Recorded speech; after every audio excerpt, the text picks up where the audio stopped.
जनूबी एशिया ਦਾ ਨਕਸ਼ਾ ਇਹ ਬਦਲਦਾ ਨਹੀਂ ਪਿਆ ਬਲਕਿ ਬਦਲ ਚੁੱਕਿਆ ਹੈ ਔਰ ਇਸ ਤਬਦੀਲੀ ਦੇ ਪਿੱਛੇ ਤਿੰਨ ਵੱਡੀਆਂ ਖਬਰਾਂ ਨੇ। ਇੰਡੀਆ ਦੀਆਂ ਨੀਂਦਾਂ ਵੈਸੇ ਹੀ ਹਰਾਮ ਕੀਤੀਆਂ ਹੋਈਆਂ। ਵੈਸੇ ਤਾਂ ਇੰਡੀਆ ਦੀ ਨੀਂਦ ਪਾਕਿਸਤਾਨ ਨੇ ਹਰਾਮ ਕੀਤੀ ਹੋਈ ਹੈ, ਉਹਨੂੰ ਨੀਂਦ ਪੈਂਦੀ ਨਹੀਂ, ਉਹਦੇ ਡੇਲਿਆਂ ਵਿੱਚ ਨੀਂਦ ਹੈ ਹੀ ਨਹੀਂ। ਬੰਗਲਾਦੇਸ਼ ਦੇ ਨਾਲ ਪਾਕਿਸਤਾਨ ਦੇ ਤਾਲੁਕਾਤ ਬਹੁਤ ਚੰਗੇ ਹੁੰਦੇ ਪਏ, ਇੰਨੇ ਚੰਗੇ ਕਿ ਉਹਨਾਂ ਦੇ ਮਿਲਟਰੀ ਇੰਟੈਲੀਜੈਂਸ DGFI ਦਾ 6 ਰੁਕਨੀ ਵਫਦ ਪਾਕਿਸਤਾਨ ਆਇਆ, ਗੱਲਬਾਤ ਕੀਤੀ। ਤੁਹਾਨੂੰ ਪਤਾ ਹੈ ਕਿ ਇਹ ਉਹੀ ਬੰਗਲਾਦੇਸ਼ ਹੈ ਜਿਹਦੇ ਨਾਲ ਇੰਡੀਆ ਨੇ 50 साल तक जो है ना वो तालुकात बना के रखे, बल्कि तालुकात नहीं बल्कि 50 साल तक इंडिया ने बांग्लादेश नू अपनी जगीर बना के रखा और ओदी बनाई हुई हुकूमत डिगी और जेडी नई हुकूमत आई उन्हें आंदिया सारी देखा कि भाई इंडिया तक किसी खूह खत दा मुल्क नहीं है। सऊदी अरब दे वली अहद मोहम्मद बिन सलमान ने बांग्लादेश दे वजीर आजम नू बराह रास्त दावत दी है कि सर आप आए ना जरा सऊदी अरब, क्यों नहीं आ रहे, असीं पोर्ट बनावांगे, तवनाई दे विच सरमायाकारी करांगे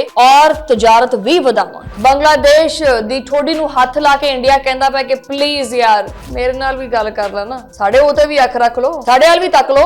सऊदी अरब पाकिस्तान और तुर्की दे दरमियान जो कुछ होया तुहानू पता ही है, जिहड़ा दफाई माहिदा होया, दुनिया इहनू इस्लामिक नेटो कहंदी पई और ये मामूली खबरां नहीं है, यही वो खबरां ने जिहड़ा इस चीज दा तयन करदियां ने कि खिता हुण मुकम्मल तौर दे उत्ते बदल चुकिया और पाकिस्तान दा कंट्रोल कितना ज्यादा मजबूत ते स्ट्रांग है इस पूरे खिते दे उत्ते। मतलब जाहिर गल है ना, और यही तो वजह है ना कि इंडियन मीडिया और पूरा इंडिया चीका मारदा पे। आज बांग्लादेश जुत्ती दी नोक दे उत्ते रखदा है इंडिया दी।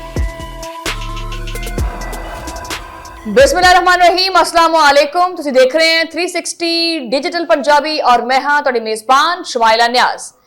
जनाबे वाला दुनिया होई पई है बड़ी सियाणी, दुनिया नू हुण चंगी तरह समझ आ गया है, बल्कि आंदा भी पिया हौली हौली कि जनूबी एशिया दा नक्शा ये बदलदा नहीं पिया बल्कि बदल चुके है। किदां इस ब्लॉग च दसदे हैं। दुनिया दा जिहड़ा नक्शा है वो बदल चुका है और इस तब्दीली दे पिछे तीन वड्डियां खबरां ने और तीन वड्डियां खबरां ऐसियां खबरां ने जिन्हें इंडिया दियां नींदां वैसे ही हराम कीतियां होईयां। वैसे तो इंडिया दी नींद पाकिस्तान ने हराम कीती हुई है, उन्होंने नींद पैंदी नहीं, ਉਹਦੇ ਡੇਲਿਆਂ ਵਿੱਚ नींद है ही नहीं। पहली खबर की है?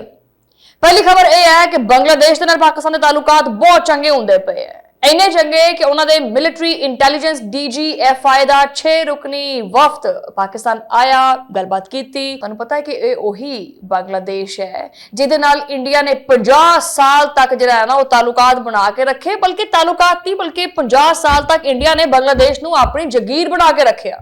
जिस मुल्क दे विच इंडिया ने अरबों डॉलर ला के आपदी हुकूमत बनाई और अगे भी बनाना चाहता सी और ओदी बनाई हुई हुकूमत डिगी और जेडी नई हुकूमत आई उन्हें आंदिया सारी देखा कि भाई इंडिया तक किसी खूह खत दा मुल्क नहीं है। उन्हें आंदिया सार पाकिस्तान दे नाल हाथ मिलाया और ये सिर्फ मुलाकात नहीं सी, ये पैगाम सी कि बांग्लादेश दी जेडी पॉलिसी है वो कितनी आजाद खारजा पॉलिसी वो चाहता है। वो किसी भी मुल्क दा गुलाम नहीं बनना चाहता और ना ही वो किसी मुल्क दा गुलाम बनेगा। दूजी खबर, सऊदी अरब दे वली अहद मोहम्मद बिन सलमान ने बांग्लादेश दे वजीर आजम नू बराह रास्त दावत दी है कि सर आप आए ना जरा सऊदी अरब, क्यों नहीं आ रहे, हम भी पड़े हैं राहों में, सऊदी अरब आओ। और नाल ही नाल ये भी आख्या है कि असी बांग्लादेश दे विच अरबों डॉलर लाउणा चाहते हैं, ये गल आखी है सऊदी अरब ने। असी पोर्ट बनावांगे, तवनाई दे विच सरमायाकारी करांगे और तजारत भी वधावांगे। यानी तुसी इदा समझ लो कि सऊदी अरब जिहड़ा है उन्हें बांग्लादेश नू खुलेआम आपदा एक स्ट्रैटेजिक पार्टनर बना लिया और ये सारा कुछ एक ऐसे वक्त विच हुंदा पिया है जदों इंडिया जिहड़ा है वो बांग्लादेश दे नाल गल करन वास्ते तरसदा पिया है। बांग्लादेश दी ठोडी नू हथ ला के इंडिया कहंदा पिया कि प्लीज यार मेरे नाल भी गल कर लो ना, साडे ओते भी अख रख लो, साडे वाल भी तक लो, लेकिन बांग्लादेश मुंह नहीं ला रहा। तीसरी और सब तो वड्डी खबर पिछले दिनों की डिवेलपमेंट, मुल्क दे विच सऊदी अरब पाकिस्तान और तुर्की के दरमियान जो कुछ होया तुहानू पता ही है, जिहड़ा दफाई माहिदा होया, दुनिया इहनू इस्लामिक नेटो कहंदी पई, लेकिन वो अलग गल है कि एक शिक है इहदी कि भी एक ते हमला बाकी ते हमला होएगा। बहरहाल इस मुआहदे तो बाद तुर्की भी बांग्लादेश के नाल जिहड़ा ना वो दफाई और स्ट्रैटेजिक तालुकात वधाउण दे विच दिलचस्पी लैंदा पिया इस मुआहदे तो बाद। हुण जिहड़ियां ये तीनों खबरां ने वो एक दूजे दे नाल जुड़ियां होईयां ने।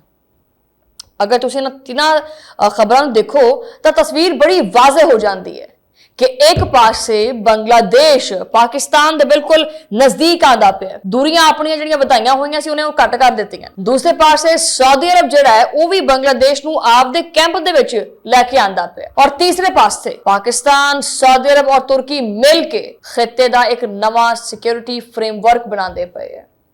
और ये मामूली खबरां नहीं है, यही वो खबरां ने जिहड़ा इस चीज दा तयन करदियां ने कि खिता हुण मुकम्मल तौर दे उत्ते बदल चुकिया और पाकिस्तान दा कंट्रोल कितना ज्यादा मजबूत है, स्ट्रांग है इस पूरे खिते दे उत्ते। मतलब जाहिर गल है ना, और यही तो वजह है ना कि इंडियन मीडिया और पूरा इंडिया चीका मारदा पे, ओहो बांग्लादेश इन इस्लामिक नेटो, ये तो हमारे खिलाफ साजिश हो गई है। हैं कादे वास्ते? क्यों? क्योंकि तुसी इन्ने नाकाम हो चुके हैं।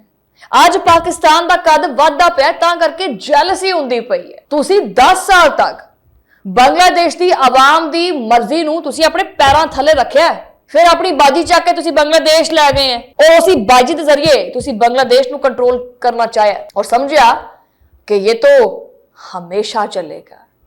लेकिन इदा नहीं चलता हैगा। अवाम ने एक दिन सारा खेड बदल दिता और औंदरे मुंह सिटिया ये जिहड़ी शेख हसीना सी इहनूं भी और इंडिया नूं भी।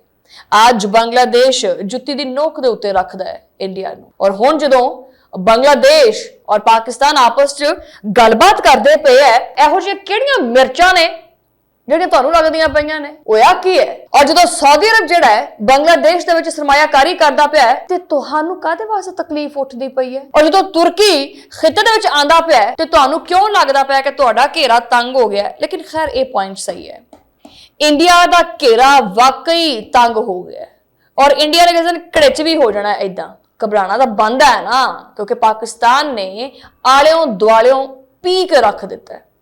तुहाडा घबराना बंद है। इंडिया ने हमेशा आपदे हमसाए नूं दुश्मन समझिया है और उहदे उत्ते आपदी पॉलिसी जिहड़ी इन्हां बनाई है। नतीजा भी तुहाडे सामने है। वही गल नेपाल ने भी आख्या कि गेट आउट, मालदीव ने आख्या कि तुहाडे फौजी इत्थे नहीं चाहिए सानू, और यही वजह है कि बांग्लादेश ने भी तुहाडे कोलों एक डिस्टेंस कीता। और दूसरे पासे पाकिस्तान देख लो, पाकिस्तान किस तरह एक क्राइसिस मीडिएटर बन चुके। पाकिस्तान नूं इज्जत मिली पूरी दुनिया दे विच, पाकिस्तान की फौजी क्यादत नूं पूरी दुनिया दे विच इज्जत मिलती पई है। सऊदी अरब पाकिस्तान दे नाल खड़ा है, तुर्की पाकिस्तान दे नाल खड़ा है, इनफैक्ट सारे ममालिक पाकिस्तान दे नाल खड़े ने। और इंडिया नाल कौन है?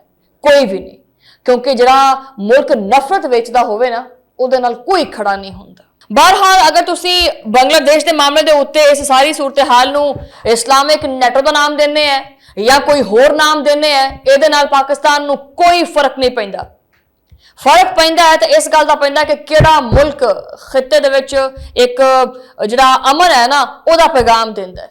और बस यही चीज़ का खतरा है कि यार पहले तो हैगा सी कल्ला, उफ हुण तां पाकिस्तान दे नाल बंगाल वो भी खड़ा है। सऊदी अरब ने आख्या कि असी बांग्लादेश की जिहड़ी है पोर्ट उहदे विच सरमायाकारी करांगे, यानी वो समंदर जिथे अज तक सिर्फ इंडिया की इजारादारी सी, हुण उत्थे नवे नवे खिलाड़ी खेडन आंदे पे है, तजारती रास्ते बदलते पे है, समंदरी सिक्योरिटी का नक्शा बदलता पिया है, मजीद बदलेगा। इसी करके इंडिया नूं मजीद तकलीफ होंदी है और ये तकलीफ इन्हां नूं पहुंचती रहेगी, क्योंकि खित्ते की सियासत हुण ओ नहीं रही जिहड़ी ये समझते हैं। बहरहाल अज का व्लॉग इत्थे खत्म करते हैं। तुहाडे नाल मुलाकात होएगी अगले व्लॉग दे विच, उदों लई अल्लाह ने के बाद।